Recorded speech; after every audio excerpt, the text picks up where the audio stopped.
आदरणीय दर्शकबिन नमस्कार। तपाईहरु हेर्दै हुनुहुन्छ हिमालय टेलिभिजन, हिमालय खबर अनलाइन टेलिभिजन। आज यही विशेष कुराकानीको सिलसिलामा आज पनि यहाँहरु समक्ष एकजना अतिथिलाई निम्ताइसकेका छौं। उहाँ हुनुहुन्छ लामो समयदेखि नेपालको पर्वतीय पर्यटन प्रवर्धनमा टेवा पुर्याउँदै आउनुभएका त्यस्ता व्यक्ति जो हाल सगरमाथा आरोही संघका वर्तमान उपाध्यक्ष हुनुहुन्छ दिवस पोखरेल। सगरमाथा आरोही संघका तर्फबाट क्लाइमर्स मिटमा भाग लिन पाउँदा अत्यन्तै खुसी लागेको छ र यहाँ विभिन्न राष्ट्रका आरोहीहरूको जमघट थियो र मैले पनि चट्टान आरोहणमा आफ्नो सिप देखाउन पाएँ, अनुभवहरू देखाउन पाएँ। यो चाहिँ खुसीको विषय बनेको छ। दिवसजी यहाँलाई स्वागत छ। धन्यवाद। दिवसजी तपाईँ अमेरिका कहिले आउनुभएको? म 1 महिना भयो यहाँ आइपुगेको। सगरमाथा आरोही संघ कहिले र कसरी सुरुवात भयो? हामीहरूले यो 2057 सालमा यो संस्थाको स्थापना गर्यौं।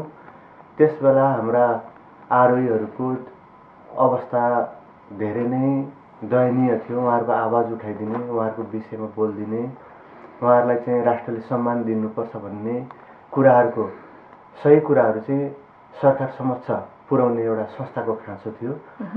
त्यो अवस्थालाई मध्यनजर गर्दै हाम्रा कीर्तिमानी आरोहीहरू जो अहिले पनि हुनुहुन्छ उहाँहरूको संलग्नतामा यो संस्थाको स्थापना गर्यौं र स्थापना कालमा हाम्रा आप्पा शेर्पा उहाँ हुनुहुन्थ्यो, बाबुश्री शेर्पा, काजी शेर्पा जस्ता भेटरान आरोहीहरूको संलग्नतामा यो संस्थालाई स्थापना गर्न सफल भयो। हजुर, यहाँहरूसँग त्यस्तो कुनै डकुमेन्टेसन छ जस्तै विश्व कीर्तिमा राख्न सफल हाम्रा नेपाली पर्वत आरोहीहरू, त्यसको बारेमा थोरै बताइदिनुहोस् न। हामीहरूसँग हुनुहुन्छ, हाम्रो यस संस्थामा धेरै त्यस्ता कीर्तिमान हुनुहुन्छ जो भनौँ न आप्पा शेर्पा, उहाँ यो संस्थाको स्थापना कालमा सचिव हुनुहुन्थ्यो र उहाँ आज पनि यो सगरमाथा आरोही संघप्रति एकदमै भनौँ आबद्ध हुनुहुन्छ। उहाँले अब सकेका सहयोगहरू गरिराख्नु भएको छ र हामीले यो पर्वत पर्यटनलाई नेपाल सामु पस्किनको लागि उहाँहरू जस्तै अग्रज आरोहीहरूको संलग्नतामा चाहिँ हामीले कार्यक्रमहरू पनि गरिरहेको छौँ। अर्को आप्पादाई हुनुभयो, त्यसपछि गएर नवाङ शेर्पा भन्ने हुनुहुन्छ जो उहाँ विश्व कीर्तिमानी हुनुहुन्छ। उहाँको घुँडाभन्दा मुनि खुट्टा छैन। उहाँले सगरमाथाको सफल आरोहण गरेर विश्वमा चाहिँ एउटा अपाङ्ग जो चाहिँ खुट्टा नभएको व्यक्तिले पनि आरोहण गर्न सकिन्छ, साहस र धैर्य भयो भने, आत्मविश्वास भयो भने जस्तोसुकै कठिन काम पनि गर्न सकिन्छ भन्ने उहाँले सन्देशलाई बुलन्द बनाउनु भयो। आज उहाँ एउटा सफल आर्य भएरै जिइराख्नु भएको छ भनौँ न, बाँचिराख्नु भएको छ। त्यस्तै गरी आरोहीहरूले चाहिँ चाहनुभयो भने जस्तोसुकै हाई अल्टिच्युडमा पनि आफ्ना कला र प्रदर्शन चाहिँ देखाउन सकिन्छ भन्ने कुरालाई साबित गर्न कामी शेर्पा जस्तो जो क्लाइम्बर हुनुहुन्छ उहाँले सञ्चार माध्यमै भनौँ अब हजुरहरू जस्तै सञ्चार माध्यमलाई एउटा विश्वमा चिनाउनको लागि सगरमाथाको चुचुरोबाट लाइभ गर्न सफल हुनुभयो, जुन उहाँको चाहिँ पहिलो कीर्तिमान भयो। यसरी सञ्चारकर्मीले सगरमाथाको चुचुरोबाट लाइभ गर्न सफल हुनेमा उहाँ त्यतिखेर चाहिँ अब हाम्रो सम्मानित सबभन्दा पुरानो टेलिभिजन नेपाल टेलिभिजनको प्रतिनिधि भएर जानुभएको थियो र आज त्यसले गर्दाखेरि हामी सम्पूर्ण सञ्चार माध्यमहरूलाई पनि एउटा गौरवको विषय भएको छ होइन। हाम्रै नेपाली सञ्चारकर्मी चाहिँ पहिलो हुन सफल हुनुभयो, त्यसपछि पहिलो जर्नलिस्ट हुनुभयो। र अर्को कुरो धेरै कीर्तिमानहरू छन्, जस्तै अब भनौँ न अब हजुरको 9 दिनमा 3 पटक सगरमाथाको सफल आरोहण गर्ने कामी शेर्पा, जहाँ उहाँले 15 पटक सगरमाथाको सफल आरोहण पनि गरिसक्नुभयो। त्यस्ता कीर्तिमानी पनि हामीसँगै हुनुहुन्छ र 8 घण्टामा सगरमाथाको सफल आरोहण गर्ने पेम्बा शेर्पा पनि हाम्रै राष्ट्रको हुनुहुन्छ। यसै गरी सबैभन्दा बढी गर्ने त हाम्रो आप्पादाई भइहाल्नुभयो। कुनै पनि विधामा हेर्नुहोस् हाम्रा सगरमाथा आरोहीहरू जो चाहिँ हाम्रो शेर्पा दाजुभाइहरू हुनुहुन्छ उहाँहरू नै पहिलो हुनुभएको छ। अहिले पर्वतीय पर्यटनमा के गर्दै हुनुहुन्छ? हामीहरूले 2057 सालमा यो संस्था स्थापना गर्यौं र आदरणीय हाम्रा विश्व कीर्तिमानी पर्वतारोही बाबुश्री शेर्पा यसको द्वितीय उपाध्यक्ष हुनुहुन्थ्यो। यो संस्था स्थापना गरेको केही समयमै उहाँको दोस्रो भनौँ सगरमाथा आधार शिविरको दोस्रो क्याम्पमा चाहिँ निधन भयो। त्यसले गर्दाखेरि संस्थालाई धेरै नै ठुलो धक्का पुग्न गएको थियो र हामीहरूले त्यहीँबाट चाहिँ कार्य सुरुवात गऱ्यौँ र उहाँको सम्झनामा नेपाल सरकारसँग शालिग र सङ्ग्रहालय बनाउनको लागि हामीले पहल गऱ्यौँ र नेपालको मुटु अन्तर्राष्ट्रिय विमानस्थलको सामुन्नेमा जग्गा लिएर हामीले चाहिँ उहाँको शालिग बनाउनलाई चाहिँ सुरुवात गरेका थियौँ। पहिलो काम यो भयो र सङ्ग्रहालय पनि हामीले बनायौँ र यसपछि आर्यहरू विदेश पलायनबाट रोकिनलाई चाहिँ नेपाल सरकारले उल्लेखनीय काम गर्नुपर्दछ भन्ने सोच बनाएर उहाँहरूलाई राष्ट्रले सम्मान गर्न सकोस् भन्ने हेतु सगरमाथा आरोही सङ्घले सम्पर्क अधिकको कुरालाई अगाडि बढायो र अहिले हाम्रा आरोहीहरू वर्षमा 5 जना नेपाल सरकारको अधिकृत सहर भएर विभिन्न हिमालयहरूमा सम्पर्क अधिकृत भएर जान पाउनुहुन्छ। संस्थाको यो सबैभन्दा ठुलो उपलब्धि हो। त्यसले गर्दाखेरि अहिले आर्यहरूलाई पनि सम्मान मिलेको छ र अझै पनि हामीहरूले नेपाल सरकारलाई आर्यहरूको विषयमा चाहिँ अझै पुगेन, उहाँहरूलाई अझै राष्ट्रले चाहिँ रिकगनाइज गर्न सकेका छैन भन्ने चाहिँ कुराहरू राखिरहेका छौँ। जस्तै अब हस्पिटलका कुराहरू भए, उहाँहरूको अब भनौँ न उमेर हुँदा त उहाँहरूले आरोहण गर्न सक्नुहुन्छ, त्यसपछिका विषयवस्तुहरू छन्, उहाँहरूलाई कसरी चाहिँ अब त्यत्रो भन्नु विश्वलाई उहाँहरूले चिनाउनुहुन्छ। उहाँहरूले चाहिँ जब वृद्ध हुनुहुन्छ उहाँहरूको स्थिति चाहिँ दयनीय छ। यस्तो अवस्थालाई राष्ट्रले सम्मान गर्न सकोस् भन्ने हिसाबबाट पनि हामीले कुराहरू राखिरहेका छौँ। पर्वतीय पर्यटनको लागि यहाँहरूले नेपाल सरकारबाट के कस्ता आशा अपेक्षाहरू लिनुभएको छ?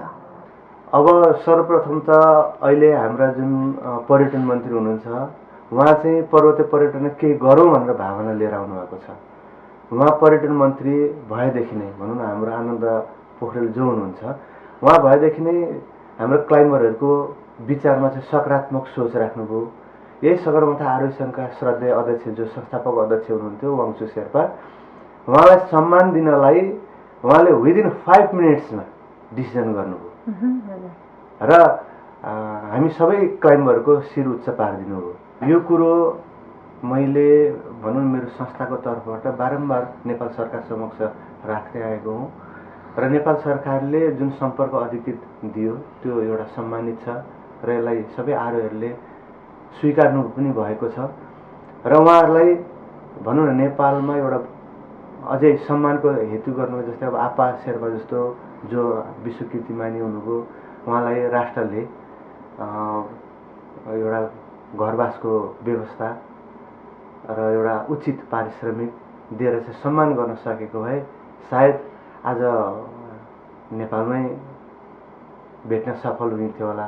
त्यो चाहिँ राष्ट्रले अझै रिकगनाइज गर्न सकेन। यस्ता धेरै कीर्तिमानीहरू हुनुहुन्छ जो चाहिँ विश्व कीर्तिमानी हुनुहुन्छ, उहाँहरूलाई चाहिँ राष्ट्रले सुविधाहरूको व्यवस्था गरिदिनु पर्यो, आवासको सुविधा गरिदिनु पर्यो, उहाँहरूको चाहिँ बालबच्चाको चाहिँ संरक्षण गर्ने चाहिँ एउटा खाका चाहिँ नेपाल सरकारले बनाइदियो भने एकदमै राम्रो हुन्छ र यो कुरो हामीले उठाइरहेको छौँ। हजुर, उहाँहरू जस्तो विश्व कीर्तिमानलाई नेपालले राखेर एउटा एक्सपर्टिज युज गर्न सकेको भए नेपालको पर्यटनको धेरै विकास हुने थियो। धेरै नै, किनभने पर्वतीय पर्यटन हेर्नुहोस् हाम्रो देश यति सुन्दर छ, हाम्रो पर्वतीय पर्यटनलाई विश्व सामुमा पस्किन सक्यौँ भने पर्यटनले नै हाम्रो आर्थिक वृद्धि चाहिँ बुलन्द गरिदिन्छ। दिवसी, नेपालको राजधानी काठमाडौँमा यहाँहरूले बाबुछिरीको प्रतिमा अनि म्युजियम सङ्ग्रहालयको पनि स्थापना गरिसक्नु भएको छ। यो स्थापना गर्ने क्रममा कतिको कठिनाइहरू यहाँले बिहोर्नु पर्यो? त्यो लिन त हेर्नुहोस् एकदमै कठिन हो। त्यतिखेर हाम्रो प्रधानमन्त्री चाहिँ सम्माननीय गिरिजाप्रसाद कोइराला हुनुहुन्थ्यो र उहाँले यदि हाम्रो क्लाइम्बरहरूको अवस्थालाई नबुझिदिनु भएको भए त्यो जग्गा हामीले पाउन सक्ने थिएनौँ। यो अन्तर्राष्ट्रिय विमानस्थल अगाडि करिब हजुरको 1 रोपनी जस्तो जग्गा छ। त्यो हामीले चाहिँ अब फाइन्ड आउट गऱ्यौँ र धेरै सङ्घ संस्थाहरूले त्यो जग्गाको लागि चाहिँ पहल गरेका थिए। त्यतिखेरका तत्कालीन मुख्य सचिवको उहाँको पनि एउटा संस्था रहेछ, त्यो संस्थाले पनि पहल गरिरहेको थियो र हामीले धेरै कठिनलाई सामना गर्दै त्यो जग्गा प्राप्त गऱ्यौँ। त्यतिखेर बलबहादुर केसी पर्यटन मन्त्री हुनुहुन्थ्यो, उहाँले पनि सहयोग गर्नुभयो र उहाँहरूले सहयोग नगर्नु भएको अहिलेदेखि त्यो जग्गा पाउने थिएनौँ। जग्गा त पायौँ, अब त्यसमा सङ्ग्रहालय र शालिग बनाउनु पर्ने भयो। हामी दिउँसो सङ्ग्रहालयको काम गर्थ्यौँ, राति आएर भत्काइदिएको हुन्थ्यो। त्यसरी हामीले धन्य 1 महिनासम्म चाहिँ प्रतिस्पर्धा गर्नु पर्यो। अब त्यो पशुपति क्षेत्र विकास कोषको एरियामा पर्दछ भनेर अब त्यो एउटा विवाद आयो। त्यतिखेर अब हामीले क्याबिनेट स्तरीय नै निर्णय गरेर त्यो जग्गा प्राप्ति गरेका थियौँ। अनि दिउँसो भत्काइदिने, फेरि बेलुका बनाउनु पर्ने, फेरि दिउँसो भत्काउने, बेलुका बनाउनु पर्ने, र अन्तिममा त्यो लडाइँमा हामी विजय भयौँ र आज सफल भयौँ। र आज आएर बाबुश्रीजीको शालिग र सङ्ग्रहालय छ। यसले संसारभरिका हाम्रा क्लाइम्बरहरूको शिर उच्च बनाएको छ, नेपालको गौरवको विषय बनाएको छ। दिवसी पर्वतीय पर्यटनको लागि यहाँ अमेरिकामा रहेर के गर्ने भावी योजना राख्नु भएको छ? अब यसमा चाहिँ जस्तै मैले यो के सोचिरहेको छु, यहाँ मैले सबै क्लाइम्बर साथीहरूलाई कुरा पनि गरेँ जो विश्व कीर्तिमानहरू हुनुहुन्छ। मे 29 भनेको हाम्रो सगरमाथा दिवस पर्दछ। अब त्यो दिन यदि सम्भव हुन्छ भने हामीहरूले यहाँनिर एउटा कार्यक्रमको आयोजना गरौँ। हाम्रा क्लाइम्बरहरू सबै त्यहाँ उपस्थित हुनुहुन्छ र यहाँ भएका भनौँ न अब सङ्घ संस्थाहरूले त्यसलाई पहल गरिदिनु भयो भने हामी यस कार्यमा सफलता हासिल गर्न भनौँ सक्दछौँ। र हामी यो काम गर्छौँ। यसचोटि हामीले सगरमाथा दिवसको उपलक्ष्यमा एउटा केही न केही कार्यक्रम गर्छौँ। यदि त्यो समय अनुकूल भएन भने पनि जुनको 4 तारिक जस्तो अथवा कुन दिन हुन्छ एउटा एप्रोप्रिएट टाइममा यहाँको अब जति पनि सङ्घ संस्थाहरू हुन्छ उहाँहरूसँग सरसल्लाह गरेर क्लाइम्बरहरूको उपस्थितिमा एउटा कार्यक्रम गर्नुपर्छ र त्यसलाई माननीय मन्त्रीज्यूको तर्फबाट पनि सहयोग पुर्याइदिनु भयो भनेदेखि चाहिँ हाम्रो पर्वत पर्यटनलाई अति नै राम्रो हुन्छ भन्ने लागेको छ। भन्नाले दिवसी जो राष्ट्रिय अन्तर्राष्ट्रिय स्तरबाट पनि तपाईँको अलिकति सजिलो हुन्थ्यो भन्न खोज्नु भएको तपाईँले यो क्षेत्रलाई गर्नको लागि। जस्तै अब भनौँ न अमेरिकामा हामीले त्यो कार्यक्रम गर्न सफल भयो भनेदेखि नेपालको पर्वतीय पर्यटन बढ्ने हो नि त। हामीले टुरिस्ट त भन्नु अमेरिकाका मानिसलाई लैजानु पर्ने हो, उहाँहरूलाई नेपाल कहाँ छ, के छ, यसको विशेषता के हो भनेर चिनाउने त हामीले नै गर्नु पर्यो। यहाँ अझै पनि धेरैलाई थाहा छैन नेपाल कहाँ पर्दछ, अनि नेपालमा कस्ता खालका हिमालहरू छन्, अनि कस्ता खालका व्यक्तिहरू छन्, अनि शेर्पाहरूले कस्तो गर्यो भने अझै पनि देखाउनु पर्ने अवस्था छ। र त्यो देखाउन, त्यो प्रस्तुत गर्नको लागि चाहिँ हाम्रो जति पनि विश्व कीर्तिमानी क्लाइम्बरहरू हुन्छ, शेर्पा क्लाइम्बरहरू, उहाँहरूको योगदान अतुलनीय हुन्छ। अब यसमा चाहिँ जस्तै मैले यो के सोचिरहेको छु, यहाँ मैले सबै क्लाइम्बर साथीहरूलाई कुरा पनि गरेँ जो विश्व कीर्तिमानहरू हुनुहुन्छ। मे 29 भनेको हाम्रो सगरमाथा दिवस पर्दछ। अब त्यो दिन यदि सम्भव हुन्छ भने हामीहरूले यहाँनिर एउटा कार्यक्रमको आयोजना गरौँ। हाम्रा क्लाइम्बरहरू सबै त्यहाँ उपस्थित हुनुहुन्छ र यहाँ भएका भनौँ न अब सङ्घ संस्थाहरूले त्यसलाई पहल गरिदिनु भयो र माननीय मन्त्रीज्यूले पनि त्यसलाई चाहिँ प्रोत्साहन गरिदिनु भयो भने हामी यस कार्यमा सफलता हासिल गर्न भनौँ सक्दछौँ। र हामी यो काम गर्छौँ। यसचोटि हामीले सगरमाथा दिवसको उपलक्ष्यमा एउटा केही न केही कार्यक्रम गर्छौँ। यदि त्यो समय अनुकूल भएन भने पनि जुनको 4 तारिक जस्तो अथवा कुन दिन हुन्छ एउटा एप्रोप्रिएट टाइममा यहाँको अब जति पनि सङ्घ संस्थाहरू हुन्छ उहाँहरूसँग सरसल्लाह गरेर क्लाइम्बरहरूको उपस्थितिमा एउटा कार्यक्रम गर्नुपर्छ र त्यसलाई माननीय मन्त्रीज्यूको तर्फबाट पनि सहयोग पुर्याइदिनु भयो भनेदेखि चाहिँ हाम्रो पर्वत पर्यटनलाई अति नै राम्रो हुन्छ भन्ने लागेको छ। भन्नाले दिवसी जो राष्ट्रिय अन्तर्राष्ट्रिय स्तरबाट पनि तपाईँको अलिकति सजिलो हुन्थ्यो भन्न खोज्नु भएको तपाईँले यो क्षेत्रलाई गर्नको लागि। जस्तै अब भनौँ न अमेरिकामा हामीले त्यो कार्यक्रम गर्न सफल भयो भनेदेखि नेपालको पर्वतीय पर्यटन बढ्ने हो नि त। हामीले टुरिस्ट त भन्नु अमेरिकाका मानिसलाई लैजानु पर्ने हो, उहाँहरूलाई नेपाल कहाँ छ, के छ, यसको विशेषता के हो भनेर चिनाउने त हामीले नै गर्नु पर्यो।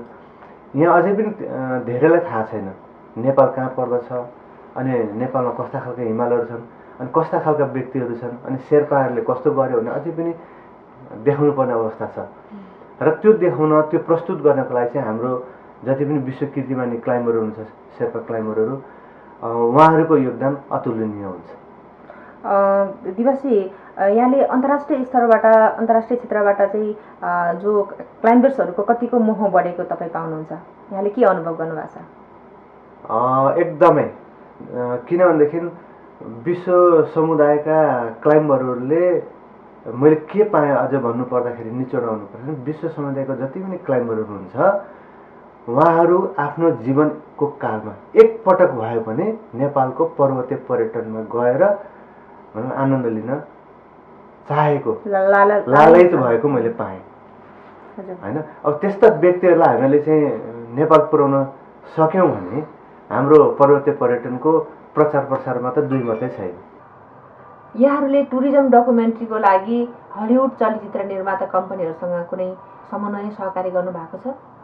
यस विषयमा जस्तै मेरा श्रद्धेय अध्यक्ष जो भनौँ न हालसालै बित्नुभयो वाङसु शेर्पा, उहाँको योगदान धेरै छ। जस्तै उहाँले नेसनल जोग्राफी, त्यसपछि गएर हजुरको यो आइमेक्स मुभी बनाउनु उहाँले त्यतिखेर त्यो आइमेक्स मुभी भयो, त्यसपछि यो BBC भयो, नेसनल जोग्राफी भयो, यहाँका अन्तर्राष्ट्रिय जुन हलिउडसँग आबद्ध विभिन्न फिल्महरूमा चाहिँ उहाँले पार्टिसिपेट गरेर चाहिँ कार्यहरू गर्नुभएको थियो, त्यो चाहिँ उल्लेखनीय छ।